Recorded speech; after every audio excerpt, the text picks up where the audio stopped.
subject of politics. We do a lot of that on this program. That's the key House vote on the budget. Joining us now is David McIntosh, Club for Growth president. He's in New York. You should be in D.C. We're watching closely what's going on down there. I say they do get 218 votes. I say it's a yes because they can't afford to say no. And what say you? I'm with you 100% on that, Stuart. They can't afford to say no. The budget will pass today, is our prediction. Yes. Okay. Now, it's supposed to be narrow. Do you think it'll be like 219, 220, or no, it'll be that? much bigger than that. No Republican is really going to want to be a no on this budget that leads to tax cuts. They're negotiating some of the provisions. You mentioned them, the state and local. I want to talk about that. State and local taxes. At the moment, you can deduct them from your federal tax return. The proposal is you can't deduct them. Now, there are 33 Republicans from the House who live in and represent high-tax states. You would do away with that deduction, and those 33 Republicans are toast. You still say they'll vote for the budget? I do think they will. First, one, I think Speaker Ryan will compromise on that issue. But second, this is a small matter compared to the huge tax cuts that their constituents are going to be getting. I don't think they want to go home and tell every small businessman, hey, you're stuck at 35% rather than 25%.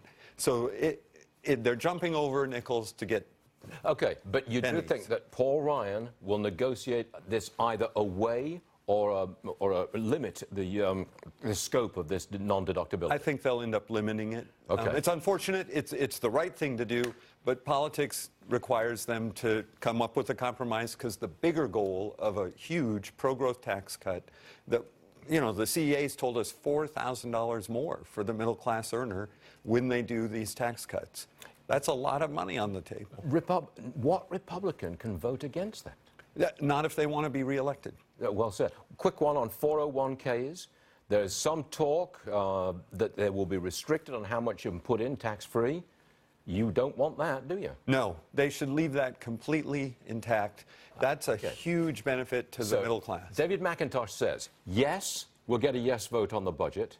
Yes, we'll get rid of this idea of taking away the deduction for state and local taxes. And yes, we'll get rid of any restrictions on 401ks. That's where you're coming from?